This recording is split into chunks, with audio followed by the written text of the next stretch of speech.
we today have the privilege of this amazing lady who I she's just a bit of a hero to me, to be honest. She has written a book called It Takes a Church to Raise a Parent, and it's a beautiful book that has really inspired me to do differently the way we are encouraging parents to disciple their kids. And I think right now that's more important than ever when we don't have the connection with the kids that we normally would have in the same way.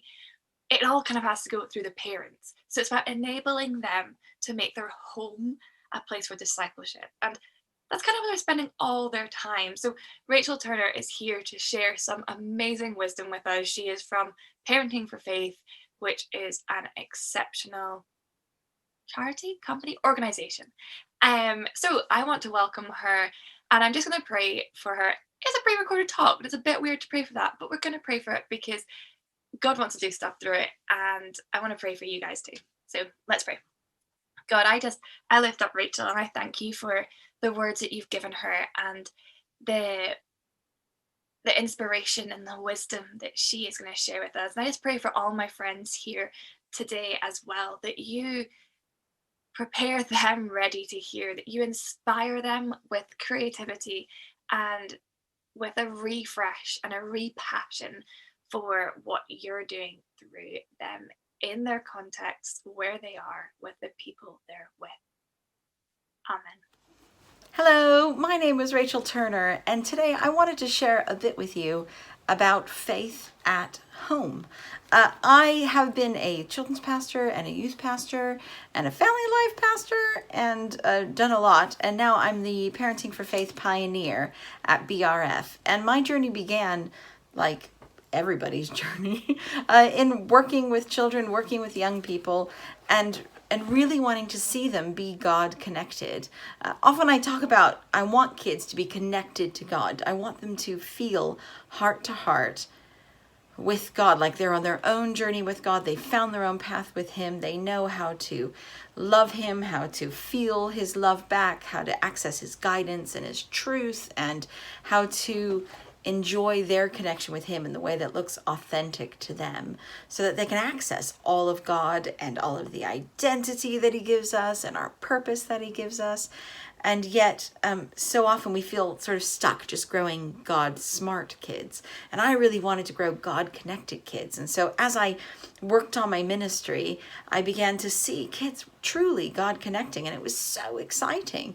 And then I would send them home to their parents. And then I felt like nothing happened.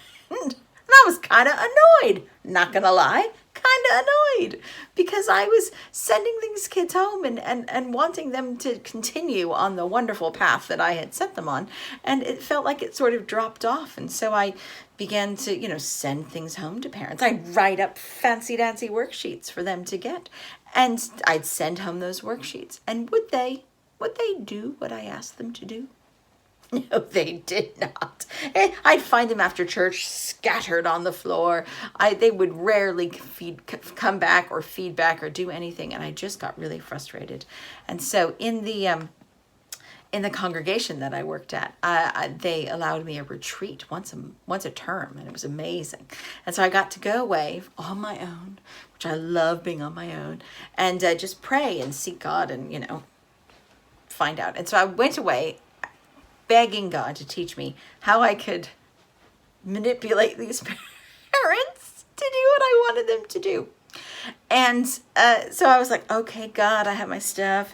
And he sort of led me to Deuteronomy. And I'm like, ooh, this is going to be good. Deuteronomy. This is going to be good. God, what is your discipleship plan for children and young people? And he brought me to Deuteronomy 6:4-9. And it says this. Hear, O Israel, the Lord our God, the Lord is one. Love the Lord your God with all your heart and with all your soul and with all your strength. These commandments that I give to you today are to be on your hearts. And I'm like, okay, it's going to get good. Impress them on your children. I'm like, I'm trying to.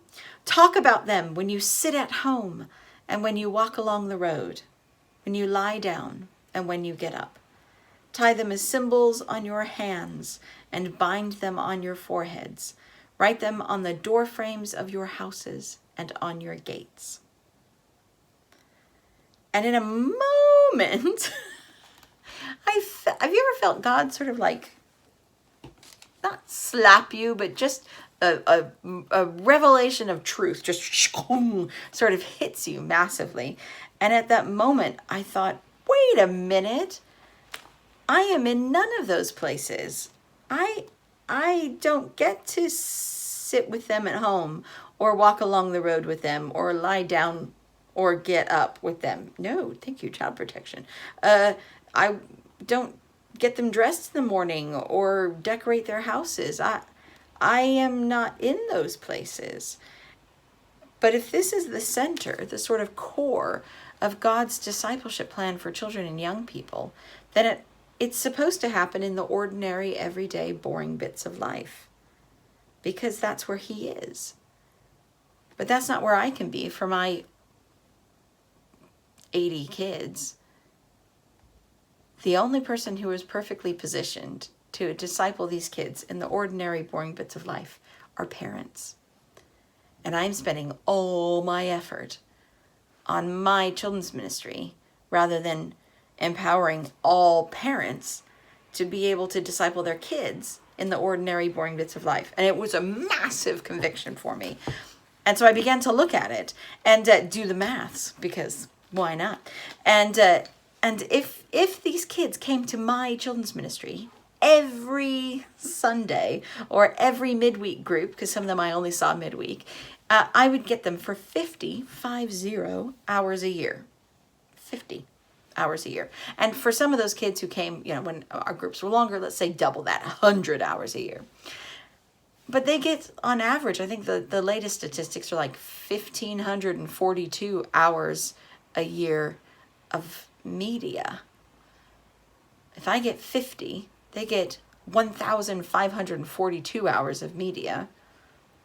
I mean, okay. Oh man, I only have a very small amount of time with them. And then you look at the statistics for parents.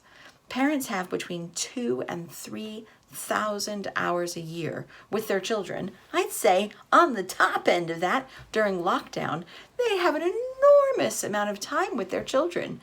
And if I spend all my hours on all my effort and my prayer and my passion and my skill on those 100 hours a year that I just get with kids, maybe I'm not setting them up for success. Maybe I'm not setting them up the best I can for connection with God.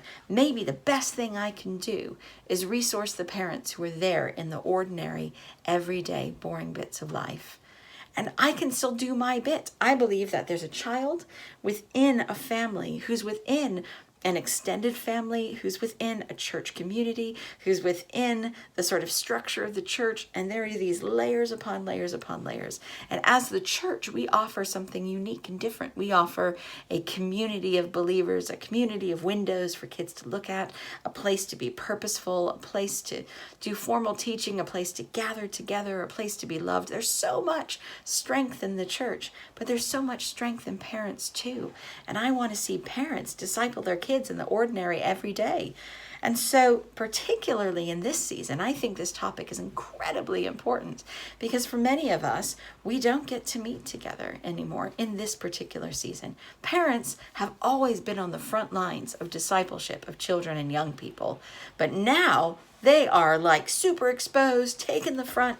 They are out there in the ordinary every day with their kids, day in and day out, in a season where they don't actually have the access to the church in the way that they used to. And that means that this is an opportunity for parents to really grow in confidence and significance and to find their patterns and their style of how they like to disciple their kids. And that is our job, to be the cheerer-oners and the support for these parents. But it takes a shift, because I came back from this from this time and I was like, hey parents, I had this massive boom. It's you. It's not me. It's you.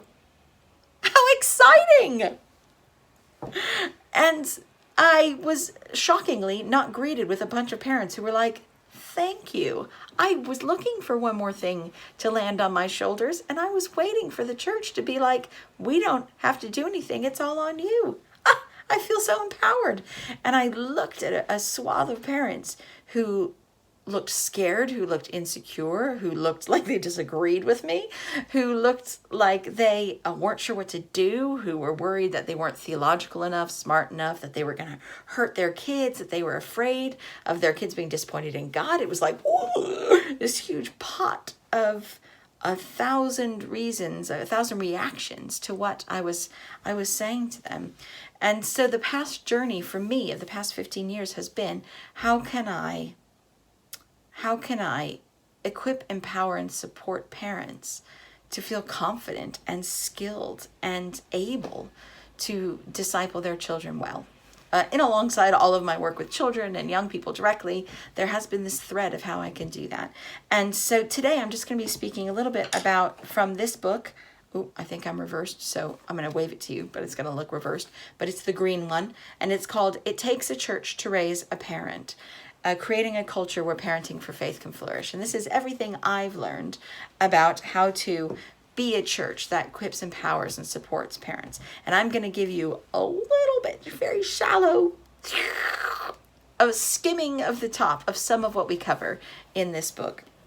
Because I think there are 4 things that we can do really to help ourselves do this. Just a thing is, 1, we need to reposition ourselves. 2, we need to give parents vision for this stuff. 3, we need to give them skills. And the 4th thing is we can come alongside anything that we are doing and add a sort of thread of equipping to it. And we're just going to cover a little bit of each one of those 4 in the next 35 minutes. So here we go. That was me getting on my horse, ready to go. I realize sometimes I have to explain myself. Right. So the first thing I wanted to talk about is the sort of repositioning of our hearts. I found, and you may be very different from this because you're wiser, smarter, more experienced than me, but when I started out, I felt so passionate about children and youth ministry that I felt that I was the expert in it. At that point, I was lucky enough to be employed full time to do this. It was my job to think about the spiritual life of children and young people and to input directly into children and young people. So I kind of was the expert at this. And I felt that. I felt like, I'm here to help your kids meet know God. Come on, get on board with my program. And this flip for me of thinking that actually I am not the expert. The church is not the center of discipleship for children, but parents don't need to get on board with my program. I need to get on board with their program. And my job is to serve them and love them and be the church that surrounds them. It was a huge brain change for me. And I think it was incredibly significant in the journey of helping parents access and want to go on that journey of discipling their kids. Because I think what has happened in the history of the church is that we have somehow accidentally, through very good intentions, made parents feel disempowered. We've made them feel in the fact that all of us are creative and involved and feel comfortable talking to children and young people, and not all parents do. And so just in comparison, by existing, they can feel like the church are the experts in spirituality, and so therefore we should take our kids to the experts. It's how lots of parents function. We take our kids to school, for those of us who choose to send our kids to school rather than homeschooling. That is, we send the experts, and those of us who are exposed as parents now having to do some semblance of homeschool are like, I'm so glad there's somebody outside of me who's an expert in teaching. And that sense of feeling like I'm glad there's somebody else who's an expert that I can use and draw on. Their parenting can feel like just accessing experts for your kid. And there's something about spiritual parenting that is different, because parents are the experts for their kids, and they need to begin to own that. And we need to be able to help them own that, so they can say, it doesn't take other people to do it for me. I can do this myself. And I think it's because they see us sort of like the dentist. I don't know about you, But for me, I when I go to the dentist, I really want to be the person who goes every 6 months for their checkup. And I've recently become that person, just recently. I'm beginning to adult at this moment. And but growing up, as a child, my parents took me regularly. Some people go for their checkups. Some people go when they're in excruciating pain and have to. But no matter why you go, you end up going to the dentist because you need something from them. You either need them to clean your teeth or you need them to fix you in an extraordinary pain. We're all really glad dentists exist. We're very grateful for their existence. But when you go, if you're like me, you go and you sit down at the beginning and you sit down and they tend to ask you questions. Now, I have the nicest dentist that has ever existed in the history of the world ever. And she is super nice. And she always asks me, so, how's it going? How are your teeth feeling? Do you brush your teeth every day? And this question comes and you're like, okay. So I say, yes, 2 times every day, for 2 minutes at a time. Yes, absolutely. Now that is kind of a lie. Sometimes I rush it. Sometimes I fall asleep putting my kid to bed and forget, ish. But I straightforward look at her. And then she asks, do you floss every day? Now I look her straight in the eyes and tell her a complete lie. Yes, every time. Because once I said no, and then I got the lecture and I didn't want the lecture. So I just told her yes, yes, yes. And then they put you on a chair and then they look in your mouth and sort of expose all of your failings, all of your lies. They call them out to their assistant. 1, 2, 3, plaque, 4, 5, 6, cavity, 9, 10. And they sort of count them out and they say all the stuff that's wrong with your mouth. And then they fix it. And then you get the post sort of, okay, well, it looks like you weren't brushing right there. Or you really do need to floss. And you get that and they show you how to do it. You're like, I know. And you leave and you're really grateful you came. They fixed your pain. They cleaned your mouth. You feel weird in your mouth, but you feel clean and it's great. But you feel slightly ashamed because you knew you weren't doing all the stuff they want you to do, and you feel leaving sort of judged, not because they were giving you that impression, but you just feel it. You feel inadequate sometimes. I know very few people who have left the dentist every time high-fiving people like, woo, that was amazing. I feel so affirmed. It's just not a place you go for affirmation and confidence in how you're handling your mouth hygiene.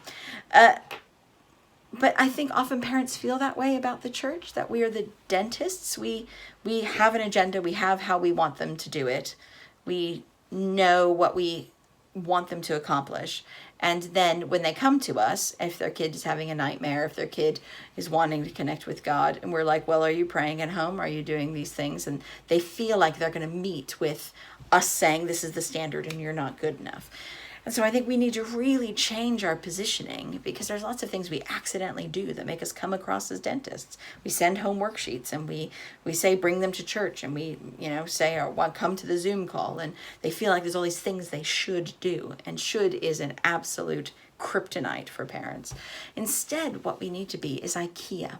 IKEA, if you've never been, is a large warehouse shop that has sort of little rooms in it that are completely set up with all of their stuff that you get to walk through and like experience how different people live. And then they have like a plethora of options, and you walk through this massive warehouse. They have shortcuts for people who don't like being there. People love going to IKEA. There are people who love IKEA because it has a totally different approach. IKEA says, welcome. Welcome. You are unique and different than everybody else in the whole world. You will like different styles and different things, and we want to help you find your style, your perfect combination of uniqueness that is you. Come, walk through different houses, setups, and why don't you sit at tables and stroke things and open and close drawers and pretend to type on tables and lay on beds that you have no intention of buying, and try things out, see what you like. You may surprise yourself. And so you walk through going, oh, maybe I am someone who likes orange lampshades. I don't know, am I? No, I reject that. Or, ooh, black countertops. Yes, I think I might. And you sort of go through, and you always end up leaving buying stuff that you never intended on buying, because you're like, oh, this is me. I think I need one of these. People go to IKEA for fun with no intention of buying things. They also have stops for people who don't like IKEA. They're like, come sit on couches while your other person, buy stuff, feel free to sit here. There's a restaurant halfway through in case you're exhausted from all this deciding. They are there to help you find your path. And I think we need to be that for families, rather than saying this is the right way to do parenting for faith, rather than saying this is the one resource that we're recommending. Say, you know what, you are unique and different than every other family at our church. You have your unique combination of personalities, of skills and giftings, of passions, of all sorts. And we just want to help you find your style of parenting for faith, of what works best for your family. And we're here to serve that. And so we're here to help you find your path. And sometimes it'll be like this, and sometimes it'll be like this. And you tell us what you need and we'll help you. And we're here to help encourage you on your journey of finding your way together. Because you're the experts in your kids. And you're the experts in how your family works. And God has given you the call to help your kid know God. And we know you can do it, and we've got your back. When we give that message out, it is a totally different experience for them. So be IKEA, not the dentist. So how do we do that? Well, we need to give them vision. We need to give them skills. Because often what we do is we skip to resources. We're like, hey, parents, you're stuck at home. Here's a resource. Do that at home. And so parents are like, oh, okay. And we give them an activity. We give them something to do. And when we do that, we sort of skip over their desire to do it. We just give them assignments. We're like, here's a thing to do. And even if they're like, what do I do with my kids? And we say, here, do this thing. We're still giving them an activity. It doesn't grow them in confidence. It doesn't grow them in their ability to believe in themselves more. It just gives them something to succeed or fail at. And if they succeed at it, then they feel reliant on us giving them the next resource. If they fail at it, then they either distrust us or they feel like they failed. And that's neither of those solutions are a great solution. And so what we need to do first is take a step back from the activity and say, what do they need to want to do this, to go on the journey of finding what's for them. And I think it's about giving them a vision, giving them a reason to do something. When you go to IKEA, I know I keep hammering on about IKEA, I'm sorry. But when you go to IKEA, you go to the wardrobe section and there's all these wardrobes set up and you try them out and you look at them and you decide whether or not you like them. And then you have to put in the hard work of building it. But you don't just walk into a warehouse of boxes of things that say, hey, want a marriage challenging task? Try Eichel fork. And then you just pick up a set of instructions and be like, ooh, this looks complicated. We should do this. You fall in love with the vision of what you're going to have at the other end of that work. And then you start on the journey. And so I think sometimes our parents need that vision, that what it is. I remember seeing one of my first M&S adverts. You know, these adverts where you're like sitting there, you've already eaten, you've already had pudding. And then all of a sudden on television comes like pitch black, and then out of nowhere, string violin musics. And then it's like moist, dark Belgian chocolate, hand sprinkled from Guatemalan fairies that have, truffle oil from South Americans, waterfall sprinkled leaves. And you're like, ooh, what is that? And then in slow motion, they cut into it and chocolate oozes out. And you're like, oh, I need that. And then at the end, they say, it's not just food. It's M&S food. And you're like, I need that so much. You had no desire for a chocolate bomb cake 3 minutes beforehand. But now, that's what you want because you saw it and they sold you on it. And I think our parents need vision for their kids' spiritual lives. And too often what we do is we give them vision for the activities they could do. So we say, hey, parents, you could read your Bible at home, or you could do this new devotional that's come out, or you could watch these videos, or you could do this. And that really isn't a vision. That's just a list of opportunities. What parents need is a vision of what is on offer for their kids spiritually. Because often parents don't know that. Most parents who don't, like us, we work with children and young people. We know what a 5-year-old who truly loves God looks like. We know what a 3-year-old connecting with God looks like. We know what a 12-year-old who has found their purpose in God and knows what God is asking them to do today looks like. Most parents don't know that. And so helping their kid have faith is about trying to pass on thoughts to them, the God smartness. But we're trying to help parents grow God connectedness. And in order to do that, we need to give them stories and images of what a God-connected kid looks like. And so the first thing I would suggest is tell your stories of kids connecting to God. To say, whether it's on your Zoom, whether it's on social media, whether it's in a newsletter, to just say, I was really encouraged the other day. I was talking to a child, you can anonymize it. I was talking to a child, and they were just saying about how they feel that when they're in their room, it's like God and them are the only ones who have the key, and it's like a really special meeting room with God in their bedroom. And I was like, wow, I want that. How cool is that? To think of your bedroom as a meeting room place of you and God, that only both of you have the key to come into it all the time. That is really cool. I was really challenged by that. And to share that, not as how precious, but as that kid has an authentic connection with God, and I envy that. I'm encouraged by that. That challenged me as a person. As soon as people hear that, they go, that's possible for a 7-year-old to feel like that? And to just share those stories of what it looks like, of not just the funny moments, but the profound moments. What are the stories that you have from past children's ministry, from current youth ministry, that you can share, that doesn't expose them, that doesn't set them up as an ideal, but just says, this is what normal spiritual life of kids looks like, so that parents can want that, to say, I want that for my kid. I want, to have my 4-year-old, there was a story of a 4-year-old who, when they were at dinner time, they would be, starting to talk, and the kid would keep like, they were like, what you doing? They're like, I'm telling God about it before I tell you about it. That is so cool, because they had been talking about telling God about your day, and the kid just wanted to tell God first. There are so many stories of those out there in our communities. So tell those stories. Empower the voices of kids within your communities. Parents and all communities need to hear kids' voices. So whether it's recording them at home or doing audio recordings and having parents, record audio recordings of a kid's thought for the day, figure out ways for children's spiritual voices to be heard, so that other people can hear those and go, gosh, I didn't know that's how 7-year-olds think about God, or I didn't know that that's how a 9-year-old could perceive God. That is so cool. I want that for my kid. It's the creating the I want that for my kid feeling that's important. And the other thing we can do about vision is not just tell stories and empower voices, but we also need to speak truth to parents, because they often do not hear. There's a whole chapter of just a list in the Green Book, It Takes a Church to Raise a Parent.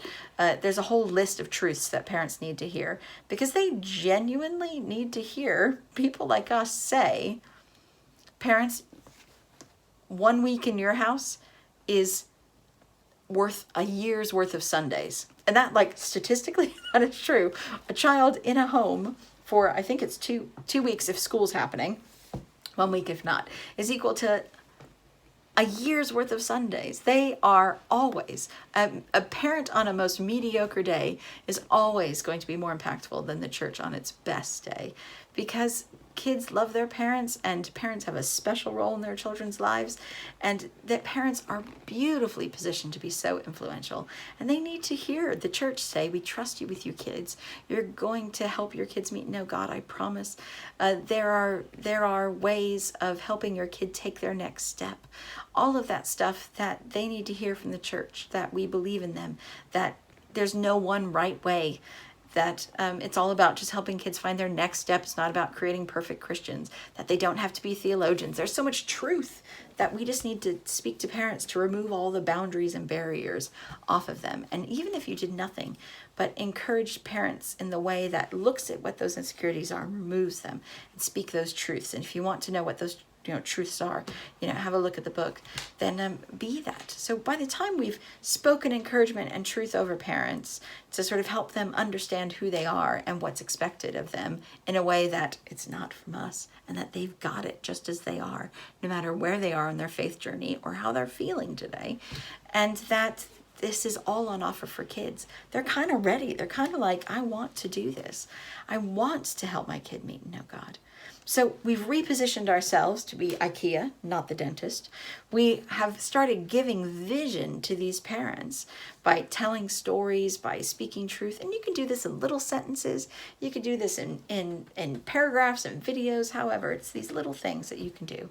Then we need to give them skills in how to do it.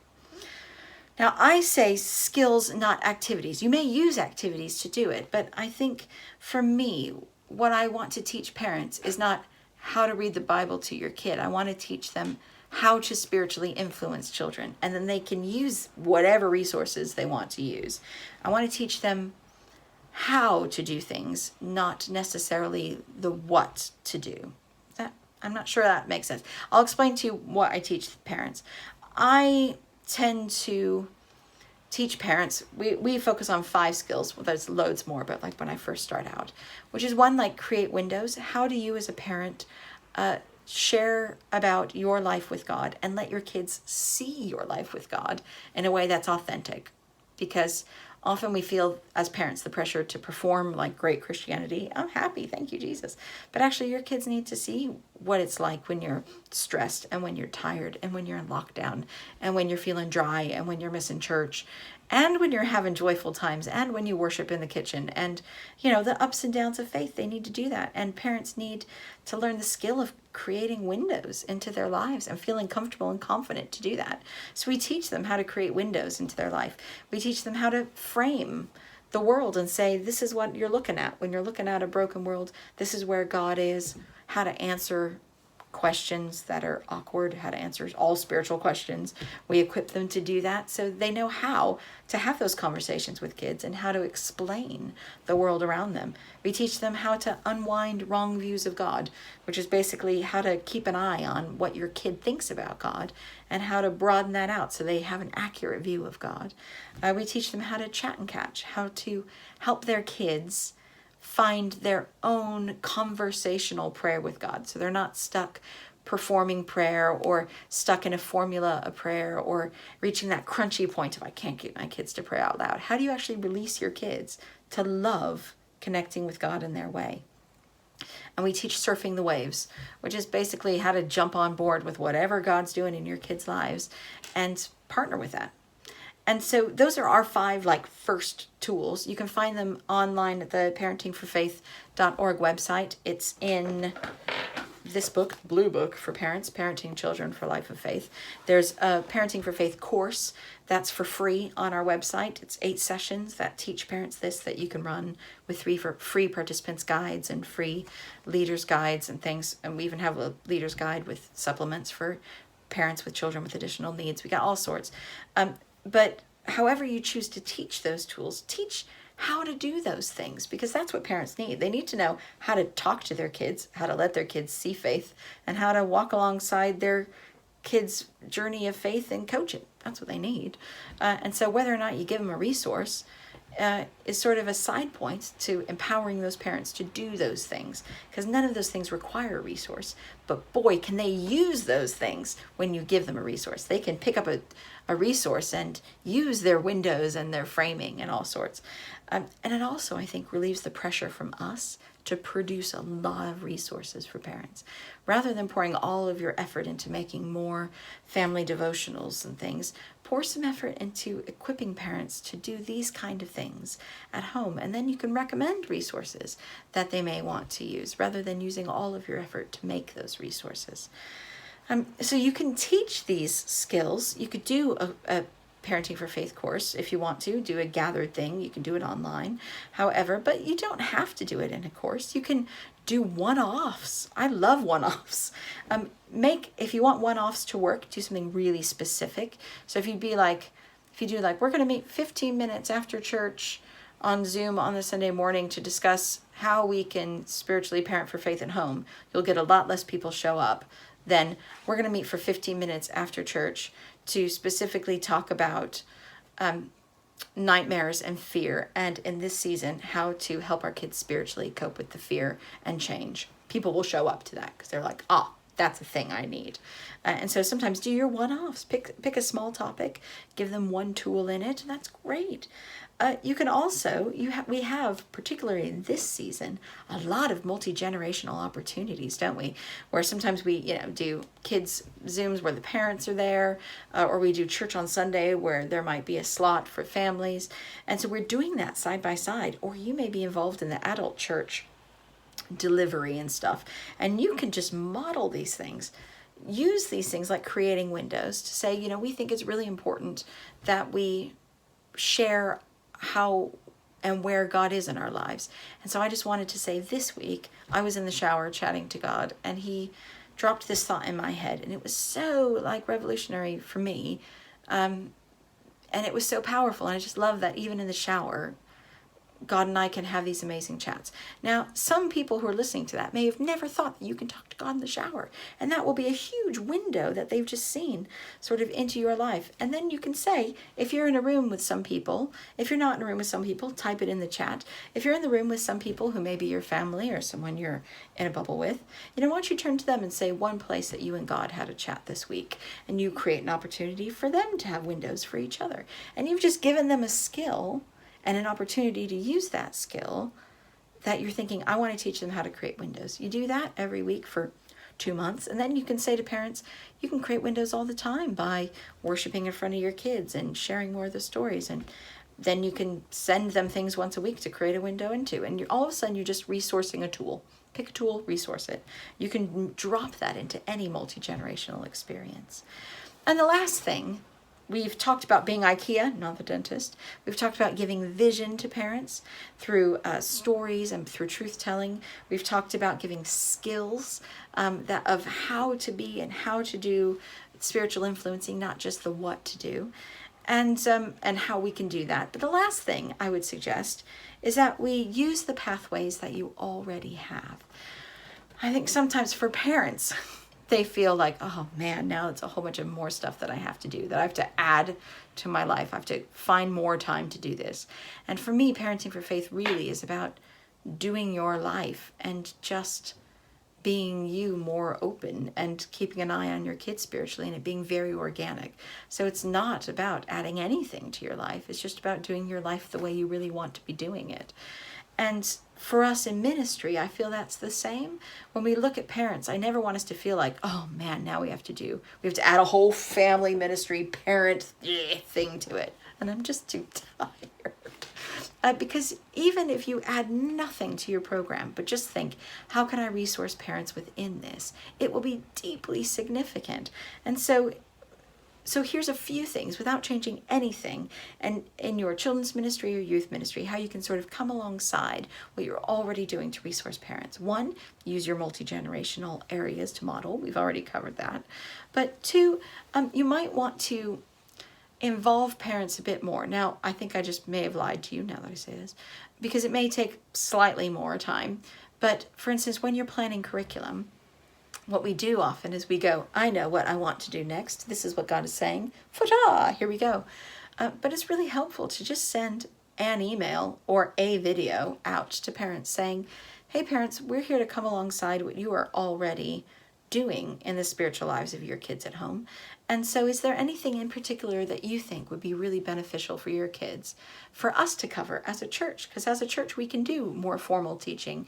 We can look at a topic. Is there any topics you would really benefit from us covering in children's ministry? Maybe it's about who God is in change, or dealing with fear, or dealing with disappointment. What are the things that your kids are experiencing spiritually that we can help with? And you'll find parents will email back. If they don't, then they know still you've put out this truth that you trust them, that you're doing things, and that you want to help what's going on at home. And so please don't judge it based on how many parents manage to email back, but know that by positioning yourself that way, you're encouraging parents. And it may take 3 or 4 terms for them to start saying, I think I am going to share that or say something. If you get inundated with stuff and you're like, I can't possibly make a curriculum out of this, then it's okay to come back and be like, thank you so much for that.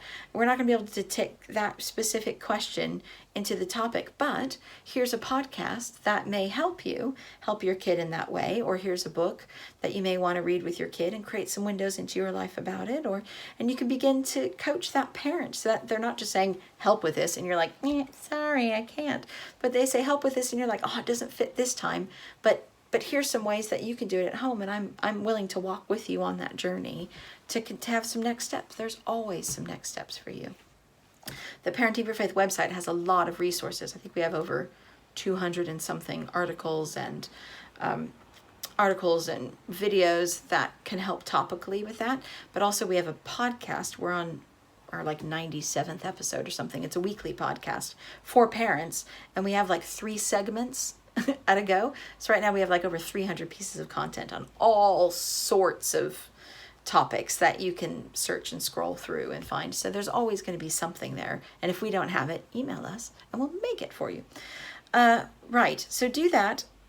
Just include those parents. If you're going to do something that's sort of not new, but if you are going to do, for instance, like how to deal with disappointment when you feel God disappoints you, that's a key tool. That's like a massive tool to hand to kids.